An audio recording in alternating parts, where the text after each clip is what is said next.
Am I the a-hole for calling my father-in-law a bastard after he pressured us into getting a paternity test? In my husband's family, you inherit from your grandparents. My husband's father got into his head that our son was the product of me having an affair. He said that he would not set aside money for him unless we got a paternity test. My husband told his father to go screw himself and we cut him off. It has been a couple of years now and he wants back into our lives, but he still wanted a paternity test. My husband and I talked about it, and we agreed under the condition that when it turned out that my husband was the father, the money for our son would be in an irrevocable trust for his future, even though obviously his grandfather has not passed away. He agreed, and we did a test sort of like 23andMe, but more reputable and private. It just so happens that my son is indeed my husband's child, but he is not related to a bunch of his paternal relatives. My husband's mom is a saint, and she divorced her Jack's ex a long time ago. Father-in-law immediately started crapping on her for cheating, since obviously the tests show that my husband was illegitimate. 2 tests later, and the results are back, and my father-in-law is definitely my husband's father. My father-in-law, however, is not the offspring of the man he always thought was his dad. We had a legally binding contract, so my son has inheritance waiting for him when he turns 25. We saw my father-in-law over the holidays, and he was complaining about how he had to liquefy some of his assets to set up the trust fund. I said that if he had just accepted his grandson and hadn't been such a bastard about it, then we would all have been happier. He got very quiet and very angry. He said I was being very rude to insult him like that. I said that he had been rude to insinuate that I was cheating on my husband, and that technically he was indeed a bastard. He is furious with me, and mad at my husband for letting me talk about him that way. My husband told him that he brought this all on himself, and that if he wants to be in our lives, he will treat us all with respect. He followed up that since we have the money now, there is nothing he can hold over us if we choose to kick him back out. We are hearing a lot from relatives of my husband. Some good, some bad. Overall, they think I need to be more polite, but they agree he did this to himself. Now for the top comments. And that technically he was indeed a bastard. LMAO. Sheesh, what a story. Let us know if he finds out who his bio dad was. Not the a-hole. Plot twist? It was to help. Screw their polite. He wasn't polite when he basically called you a loose woman. Now that your son's trust is set up, you should give him as much respect as he has given you. And go no contact, because he's a grade A jackass. So he barges into your lives demanding a paternity test, accuses you of cheating, but you need to be more polite? I think the heck not. You're not the a-hole, and your father-in-law needs an attitude adjustment. Not sure why I'd want to continue tolerating somebody like that in your lives, but congrats on a free trust fund. Yep. I'm sick of this mentality where people are supposed to be polite to the person who have utterly trashed and disrespected them. That's complete and utter BS, and anyone who dared to suggest that to me would get a solid telling off. Be the better/bigger person equals get back on the floor, doormat. As long as the abusive person has a preferred target, nobody else has to deal with the mess. Opie and her dear husband aren't playing doormat. Good for them. Father-in-law wanted to play stupid games and won a stupid prize. Turns out he is the illegitimate one in the family. I find that hilarious. Not the a-hole. All parties agreed to the terms. Don't dish out if you can't take it. Father-in-law is lucky you let him back into your lives. So as long as everyone is respectful, then there should be no further issues. Mean words? Yes. Warranted? Absolutely. Next story. My ex left me the majority of his estate amounting to $700,000, and his parents demand that I leave it to his wife and child. My ex and I were together for almost 20 years. We never got married because it never felt necessary and we were child-free. I had problems with birth control, so he chose vasectomy. I found out that he cheated on me 3 years ago and I left him. He got with his affair partner. 6 months later, I heard that they were married. I found out that I was pregnant with my current boyfriend a year into dating, and even though we still weren't there in the relationship, we thought that we could make it happen. And sure enough, we are very happy, and we love our little family very much. My ex kept texting me on occasions like birthdays and holidays, which I never answered, but when he heard about my daughter, he sent me a lengthy and hurtful text about me cheating on him, and he never texted me again. I never answered. A few months later, my ex ended his life. This was about 4 months ago. His wife is apparently giving birth anytime now. I was surprised. I was contacted by a solicitor to tell me that I have inherited my ex's estate. He had left everything to me, besides some to his parents' pension and his nephew. I got a letter from him apologizing for what he did and saying that he loved me and wished me and my family happiness, and he wanted to help with that. Now, his wife and parents are very angry and demand that I leave them everything. I don't know. Would I be the a-hole if I kept it because that is what I want actually and what he wanted? 1. Hire a lawyer. 2. Get a lawyer to take care of the details. 3. Don't spend this money, as any and all money from the estate to them should have been taken care of by probate. But they may contest the will. 4. You are not obligated to give any of that money back unless ordered by the court. He had liquidated all his assets before he was gone, sold his house, etc. Everything is liquid assets. It sounds like he knew he'd been cheated on. As others have said, get a lawyer and a paternity test before you make any decisions. If you do decide to give the child any money, do so via a trust. Being that he married a affair partner, they may be in a place with presumptive paternity. Regardless, getting a legal professional to represent her interests is a must. Presumptive paternity doesn't mean OP can't request they prove actual paternity in order to voluntarily gift some of her new money to the kid, especially since he got a vasectomy. Flip the script. They would give you nothing. Up to you if you want to keep it or ration it out. People get really weird about inheritance money and will actually destroy their own families over jealousy and such.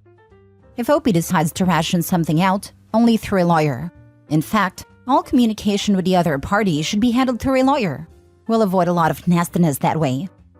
In case anyone reads this and actually tries it, don't be surprised when people refuse to talk to your lawyer. They want to put pressure on you, not your lawyer. I'm just saying, it might seem on Reddit like a mic drop conversation ender, but it is not. In addition to telling them to talk to your lawyer, you also have to have the discipline to never take the bait when they're calling. Don't pick up. Don't text back. Don't email back. They will say anything to get you to reply. Anything. People with this energy have energy for it every goddamn day. That means you have to have that nope energy every day too. You can block them in all socials and all channels, but they'll find other channels. Document all the crazy, but also don't be surprised when a judge doesn't care. Everyone is crazy to them, including you. The court most likely won't put someone in jail for what the other party's doing, even though it's abuse, potential contempt/harassment, etc. They'll just let you suffer it. Sorry it's like this. Been through it a few times. If people refuse to talk to your lawyer and continue to harass you, you can get a restraining order and make sure everything is documented through your lawyer. There are very clear measures to keep you above board, even if they keep sinking lower. If they don't talk through your lawyer, they don't get what they want. They may keep at it, but as long as you toe the line, there's nothing they can do about it. Next story. Am I the a-hole? My wife won't allow my 14-year-old to speak to her half-siblings and my parents, her grandparents.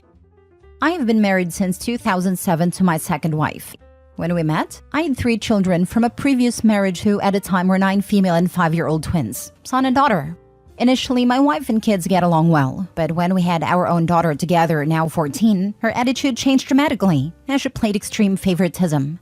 In 2017, my wife convinced me to move to another state, and my agreement with her was that I would continue to see my kids on a regular basis. But this turns out to be only a few times per year. Our daughter was prohibited communicating with her half-siblings and my parents, only on my side, but it is permitted with my wife's 2 older children. I have started to put my foot down that I want to take my daughter to see her older half-siblings and get to know her grandparents as they are getting up in years. My wife is insisting that such meetings cannot happen without her. My parents and older children are not ready to just accept my wife back into their lives, as there is a lot of relationship repair that needs to happen first. Am I the a-hole for insisting that my wife stays home and that my daughter should be able to see her family? P.S. My eldest has a wedding planned for the summer, and my wife wants to go, but my eldest doesn't want her there as they haven't even spoken in 11 years, and the relationship was very hostile prior to that. My wife and I just started some couples therapy this week. Now for the top comments. Everyone sucks here. You know exactly why your wife is. But why the heck aren't you prioritizing your children? All of them. Why are you asking your wife's permission for your children to see you and each other? You just passively moved away from your children because your wife wanted to? You've just accepted her treating your kids like crap for 14 years. It only seemed to care enough to think about possibly doing something about it now that it's clearly affecting the kid you have with her too.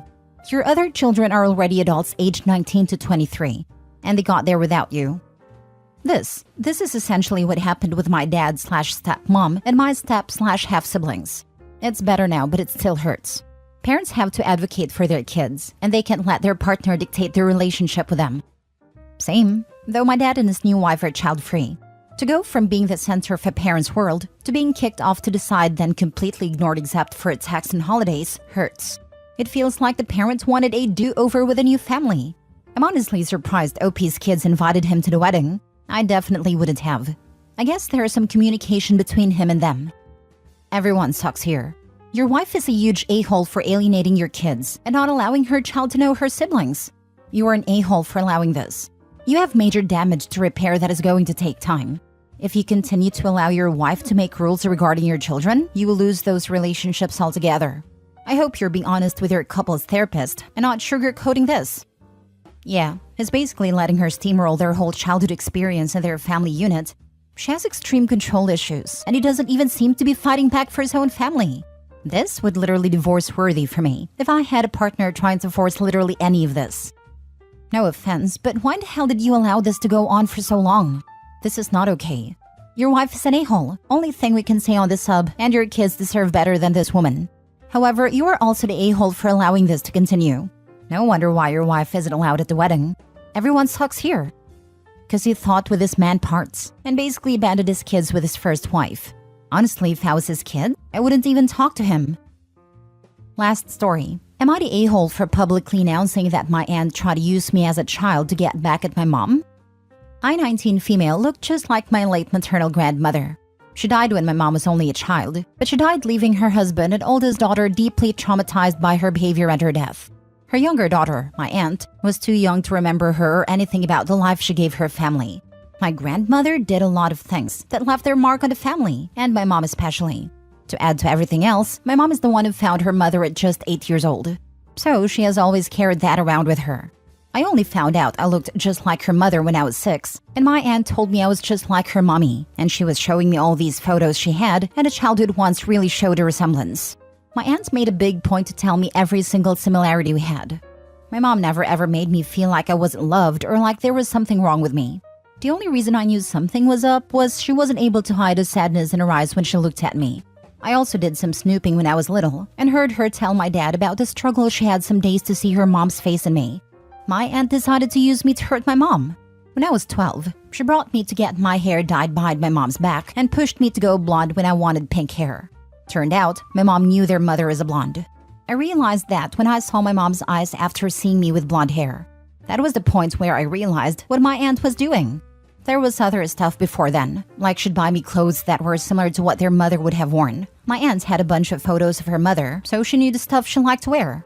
She gave me a nickname as a little girl and got me so into it I tried to use it with everyone. It was a nickname my grandmother was given by some people in her life. My mom really hated that name too. I heard her tell Dad later that night. My mom adored my aunt and thought they were super close. So when I did realize what my aunt was doing, I made sure to tell her I was onto her and wouldn't be trusting her anymore. She did attempt to do some more messed up stuff, but eventually I told my dad, and he told my aunt to leave me the heck alone. We didn't see her for years during COVID or after, but then Grandpa's birthday happened just before New Year's, and she approached me and tried to manipulate me into doing the same stuff. Changed my hair and how I dress, etc. I told her I knew what she was doing, and laughed at the idea of it being to hurt Mom. So I lost my temper and made sure everyone heard what she had done when I was a kid, and that she was trying to do it again.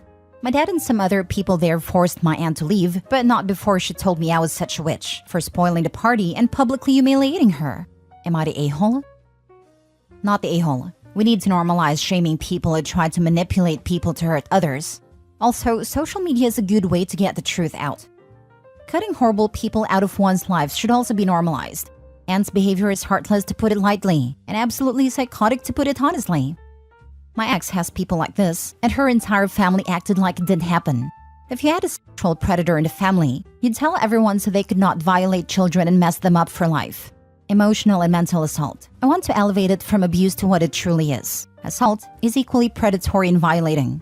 You're still messing that child up, and if that graphic description makes it real to you, then understand that happened to my children before I was able to finally protect them.